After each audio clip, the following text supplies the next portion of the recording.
अब देखते हैं कि गतिज ऊर्जा और अणुओं के अंश Ne/Nt के मध्य ग्राफ खींचना है।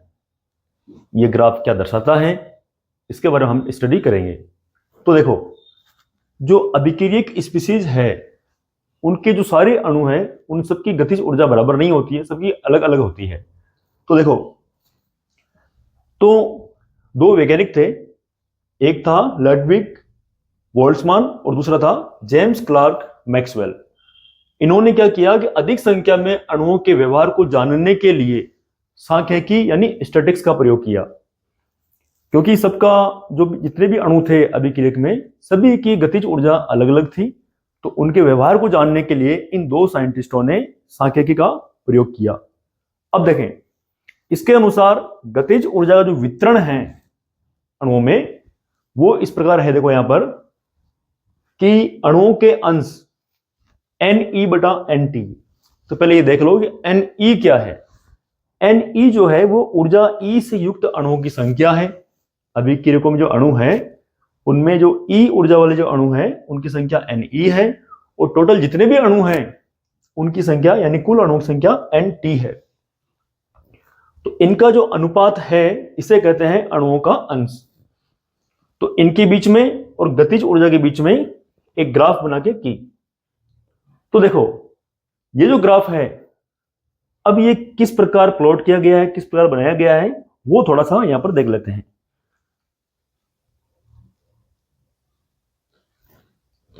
तो जैसे कि यहां पर एक पात्र है और इस पात्र में अभिक्रियक के टोटल जो अणु है Nt बराबर वो है 100 अणु।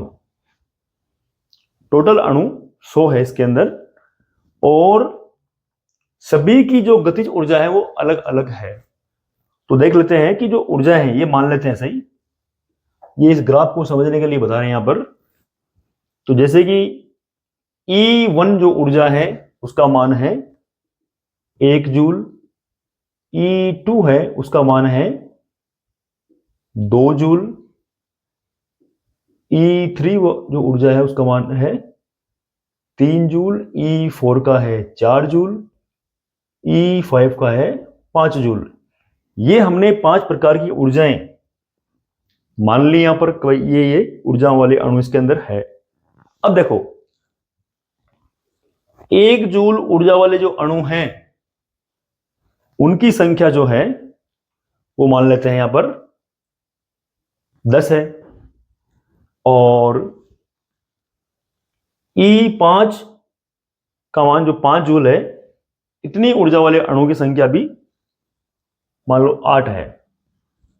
ये अणुओं की संख्या है, तो हम लिख सकते हैं ऐसा Ne5 बराबर 8, और इसके लिए हो जाएगा Ne1 बराबर ये 1 बटा हो जाएगा, सॉरी 1 बटा क्या है ये 10 हो जाएगा यहां पर।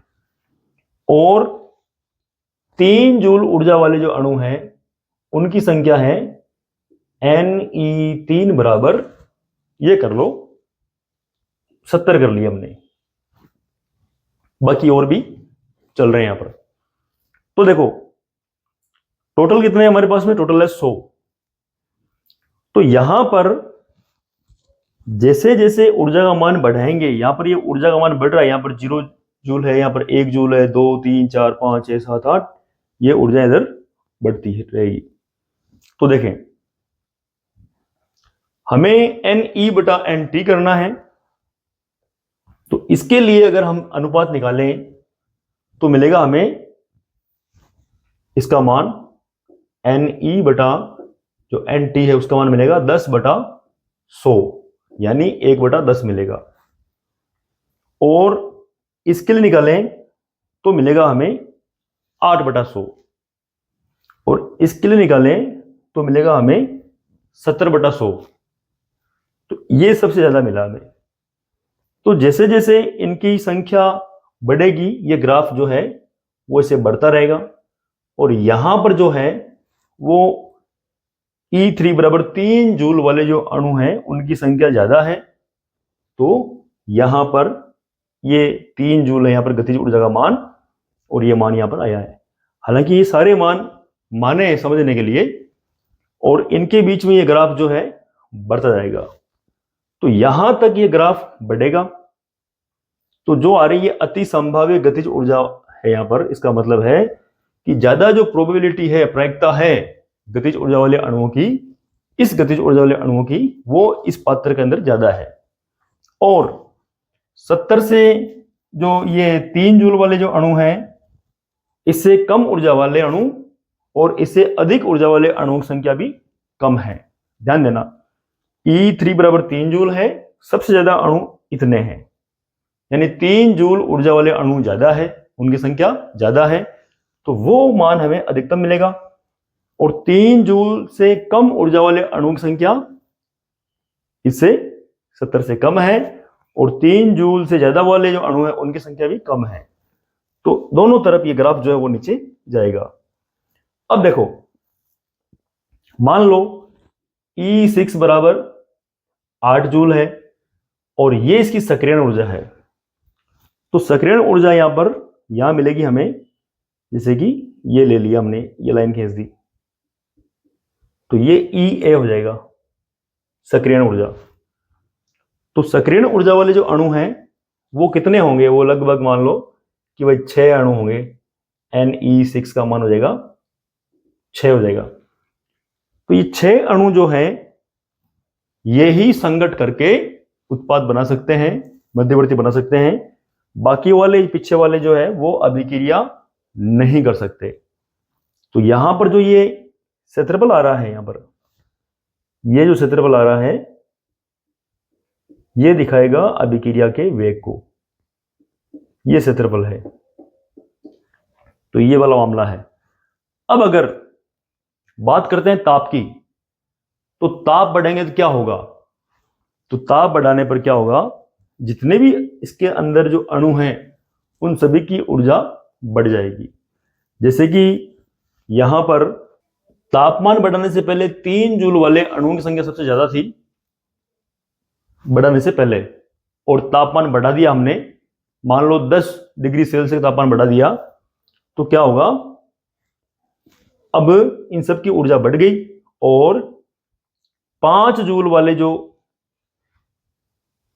अणु हैं, 5 जूल ऊर्जा वाले अणु, उनकी संख्या बढ़ जाएगी। तो 5 जूल वाले अणु की संख्या सबसे ज्यादा होगी। तो ऐसी कंडीशन में क्या होगा कि ये जो ग्राफ होगा ये इस प्रकार बनेगा।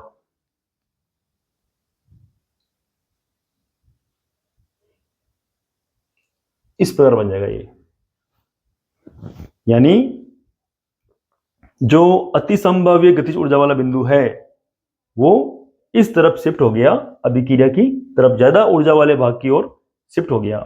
हालांकि तापमान में वृद्धि वाला ग्राफ अलग बनाएंगे। अभी तो आपको इससे पहले वाला जो ग्राफ है यही समझना है कि ये ग्राफ बना कैसे है। यहां पर ये क्या दिखा रहा है इसके बारे में अभी जस्ट आगे डिस्कस करेंगे, थोड़ा बड़ा ग्राफ बना के। पहले आपको ये ग्राफ समझ में आना चाहिए कि ये अधिकतम जो बिंदु आ रहा है अति संभाव्य गतिज ऊर्जा वाला, ये क्या है? ये उन अणुओं की संख्या बता रहा है जिनकी गतिज ऊर्जा 3 जूल है, फॉर एग्जाम्पल। तो एक पर्टिकुलर ऊर्जा वाले अणु की संख्या ज्यादा होगी, उससे ज्यादा ऊर्जा वाले अणु कम होंगे, उससे कम ऊर्जा वाले अणुओं की संख्या भी कम होगी। तो इस तरफ ये डाउन हो जाएगा ग्राफ। तो ये ग्राफ जो है, इससे इन दोनों साइंटिस्टों ने अणुओं की जो ऊर्जा है उनके व्यवहार को जानने का प्रयास किया। अब आगे और डिस्कस करते हैं इसके ऊपर।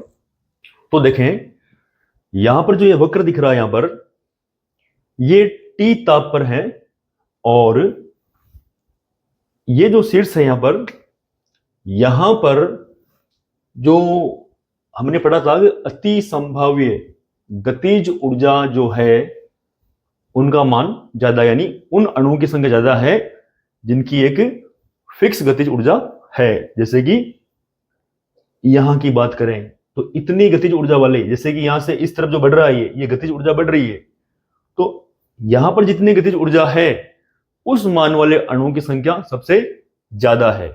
तो उसको बोला गया है अति संभाव्य गतिज ऊर्जा, यानी ज्यादा संभावना वाले जो अणु हैं वो इतनी ऊर्जा वाले हैं। अब इससे, इस ऊर्जा से ज्यादा ऊर्जा वाले अणु भी कम है और इससे कम ऊर्जा वाले अणु भी कम है, तो इसीलिए ग्राफ वापस देखो इधर आएंगे तो डाउन जाएगा और इधर है तो ये डाउन है।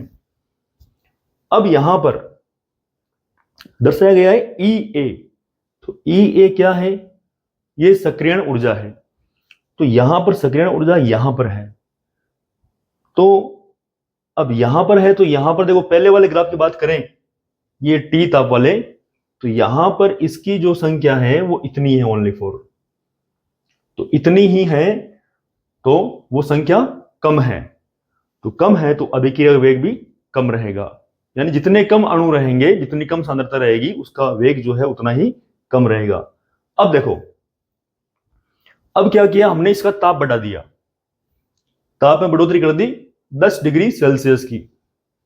तो 10 डिग्री सेल्सियस की ताप में बढ़ोतरी की तो क्या हुआ कि ये जो इसका शीर्ष है ये अधिक ऊर्जा वाले भाग की ओर विस्थापित हो गया, क्योंकि प्रत्येक अणु की जो ऊर्जा है वो बढ़ी और ये इस तरफ विस्थापित हो गया।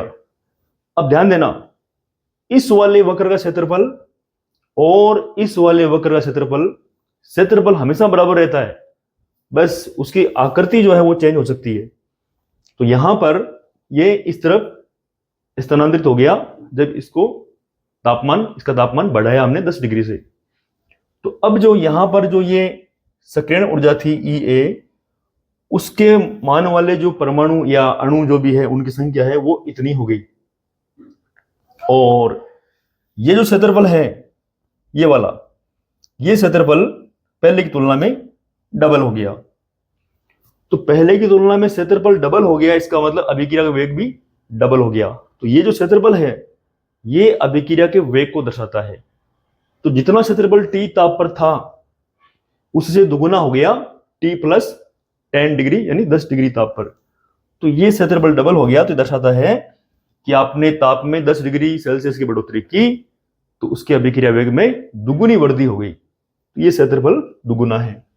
अब यहां कुछ बेसिक चीजें लिखी हुई है कि वक्र का शीर्ष अति संभाव्य गतिज ऊर्जा के संगत है, इस गतिज ऊर्जा से कम अथवा अधिक ऊर्जा वाले अणुओं की संख्या कम हो जाती है, यानी इससे कम वालों की, यानी कम ऊर्जा वाले अणु भी कम है और अधिक ऊर्जा वाले अणु भी कम है। जब ताप बढ़ाया जाता है तो आलेख का शीर्ष जो है अधिक ऊर्जा वाले या अधिक ऊर्जा मान की ओर विस्थापित हो जाता है, यानी इधर विस्थापित हो गया ये, तथा वक्र का फैलाव दाहिनी ओर बढ़ जाता है। दाहिनी ओर मतलब इस तरफ इसका फैलाव बढ़ जाएगा, क्योंकि अत्यधिक ऊर्जा प्राप्त अणुओं का अनुपात बढ़ जाता है। वक्र के अंतर्गत क्षेत्रफल समान रहता है, वक्र के अंतर्गत क्षेत्रफल जो है वो समान रहता है, ये हमें ध्यान देना है। और इसके कुछ पॉइंट्स अपन लिखेंगे अपन बारी बारी, तो देखते हैं क्या पॉइंट मिलते हैं। तो देखें, किसी पदार्थ के तापमान में वृद्धि द्वारा ई ए यहां पर सक्रियण ऊर्जा है, उससे अधिक ऊर्जा प्राप्त संघट करने वाले अणुओं की संख्या के मान में वृद्धि हो जाती है। और वक्र में T प्लस 10 तापमान पर सक्रियण ऊर्जा या इससे अधिक ऊर्जा प्राप्त जो अणु हैं उनको प्रदर्शित करने वाला जो क्षेत्रफल है उसके मान में वृद्धि यानी वो दुगुना हो जाता है। तो यहां पर देखो ये बेसिक चीज है, इसको नोट कर लेना कि वक्र में T प्लस 10 तापमान पर सक्रियण ऊर्जा या इससे अधिक ऊर्जा प्राप्त अणुओं को प्रदर्शित करने वाला क्षेत्रफल लगभग 2 गुना हो जाता है। तो ये क्षेत्रफल पहले की तुलना में 2 गुना हो जाता है और अभिक्रिया का वेग भी 2 गुना हो जाता है। तो ये चीजें आपको नोट करनी है और ये डायग्राम आपको समझना है कि किस प्रकार इसका शीर्ष इस तरफ शिफ्ट हुआ है, ये इसको तापमान बढ़ाने पर। और तापमान बढ़ाने पर क्या हुआ कि प्रत्येक अणु की ऊर्जा बढ़ गई, यानी ज्यादा ऊर्जा वाले अणु की संख्या में बढ़ोतरी हो गई। तो यही ग्राफ ये समझा रहा है। अब देखो, आर्यनीय समीकरण जानते हैं हम कि K बराबर ए ई की पावर माइनस ई ए बटा आर टी। तो अब इस समीकरण के दोनों पक्षों का हम लेंगे लघुगणक। तो ध्यान देना, दोनों पक्षों का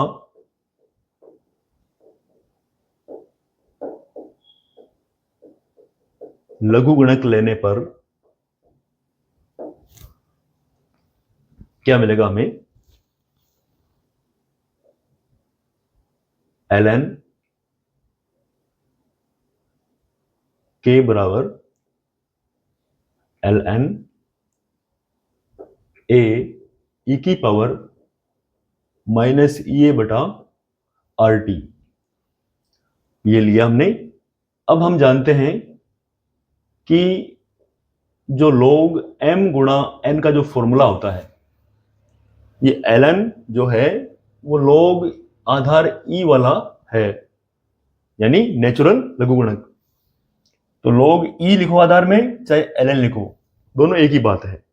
तो देखें, गुणा में यहां पर ये और ये, तो इसको लिखेंगे हम ऐसे, log m plus log n। तो यहां पर इसी तरह इसको भी लिख देंगे, ln के बराबर ln a plus ln e की पावर माइनस ई ए बटा आर टी। अब एक फॉर्मूला और लगेगा इसके अंदर, ये घात वाला। तो देखें, ln m की पावर n जो होता है, तो उसमें घात आगे जाती है, तो ये हो गया n ln m। तो ये फॉर्मूला लगाएंगे इसके अंदर, यहां पर इस जगह, तो हमें मिलेगा ln k बराबर ln a, घात जब आगे आएगी माइनस की है, तो ये हो गया माइनस ई ए बटा आर टी, और यहां पर हो जाएगा ln e। फिर देखो, यहां पर ln e जो है उसका मान 1 होता है, क्योंकि ln जो है वो नेचुरल लॉग है और लॉग आधार e है यहां पर, तो आधार में भी e है और यहां पर इसका मान भी e है। तो अगर आधार और मान दोनों बराबर हो जाए किसी भी लॉग में, किसी भी लघुगणक में, तो उसका मान 1 होता है। अब देखें, इसको 1 कर दो, तो इसलिए ln के बराबर, ये तो 1 हो गया, इसको आगे ले लो, तो माइनस ई ए बटा आर टी और प्लस में हो गया ln a। ये समीकरण हमें मिला है, इसको दे दो 1। अब देखें, इस समीकरण से ये ग्राफ बना है यहां पर, तो 1/t जो आ रहा है वो तापमान है यहां पर, और तापमान और ln के इसके बीच में ग्राफ बनाया हुआ है यहां पर। तो देखें, जैसे जैसे तापमान बढ़ाएंगे ln के का मान बढ़ेगा। अब ये बट्टे में है यहां पर, तो तापमान का मान घटाएंगे, टी का मान घटाओगे तो 1/t का मान बढ़ेगा इस तरफ, और टी का मान घटाओगे तो ये ग्राफ इस तरफ बढ़ेगा, क्योंकि बट्टे में आ रहा है ये। तो ये ग्राफ बता रहा है कि तापमान में वृद्धि करने पर इसका जो वेग स्थिरांक है उसमें वृद्धि होती है, और अधिकतम जो मान है इसका वो मिलता है हमें यहां तक, जो ln a के बराबर है यहां पर ये। तो ये अंतखंड है, और माइनस ई बटा आर जो है ये ढाल के रूप में है, क्योंकि मैथ में एक फॉर्मूला होता है ऐसा, y बराबर mx प्लस सी। तो c की जगह आ रहा है आपके ln, तो ये तो हो गया अचर, जिसको आप अंतखंड के रूप में ले सकते हो, और x यहां पर जो है उसकी जगह ले लिया हमने 1/t, और m जो है माइनस ई बटा आर है, ये होती है ढाल, वक्र की ढाल होती है, और y की जगह आपका ये है। अब अंतखंड क्या है, ये मैथ का फॉर्मूला है। बस इतना ही कहूंगा आपको कि जो मूल बिंदु होता है, और मूल बिंदु से किसी भी लाइन की जो दूरी होती है y अक्ष पर, मूल बिंदु से y अक्ष पर जो दूरी है यहां से यहां की, उसे कहते हैं अचर, और ये एक अंतखंड है। अब x अक्ष पर भी होता है, लेकिन यहां पर ये y अक्ष पर है।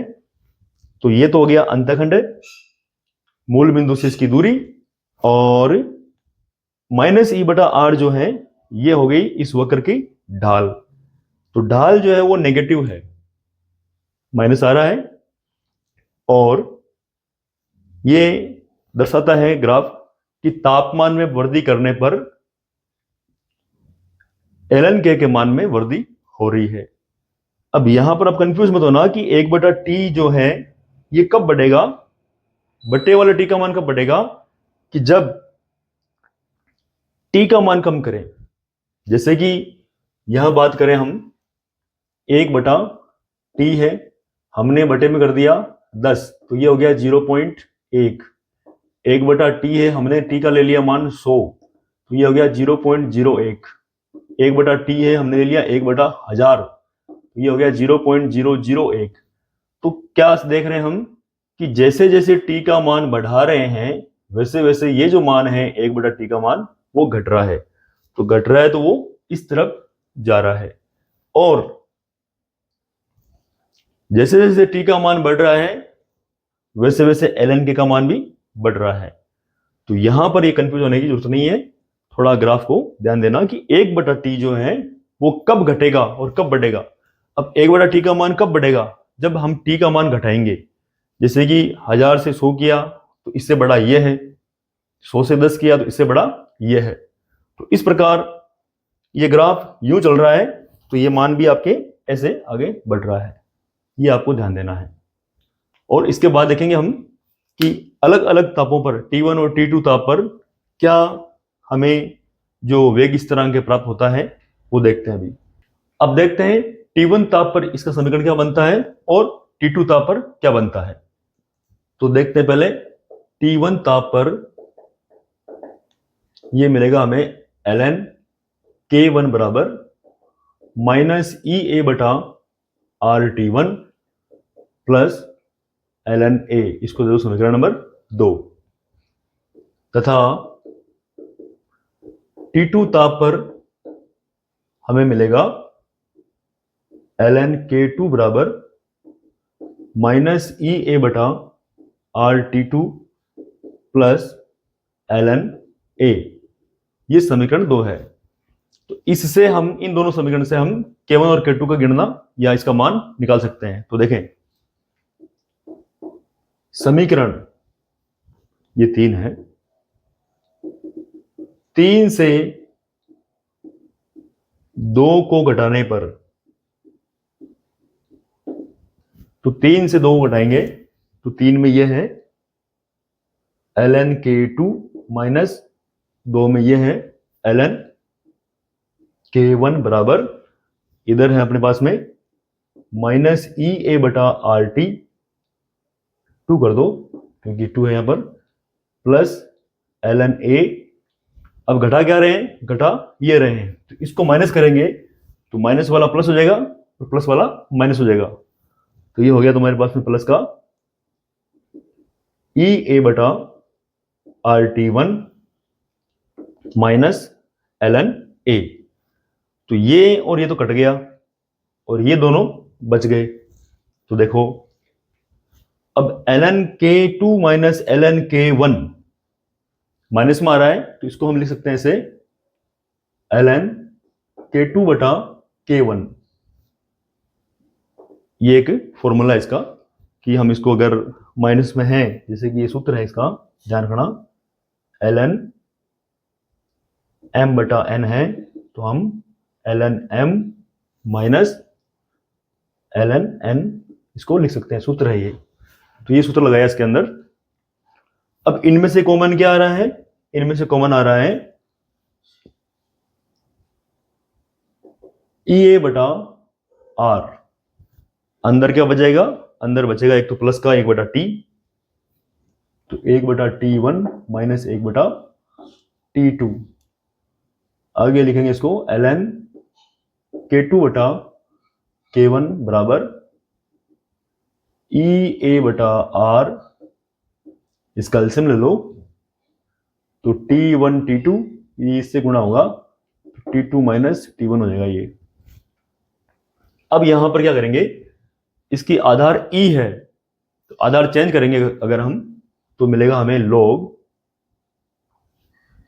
आगे गुणा कर दो 2.303 log, आधार E थी, आधार 10 अभी यहां पर, और K2/K1 बराबर EA/R, और ये हो गया T2 माइनस T1/T1 T2।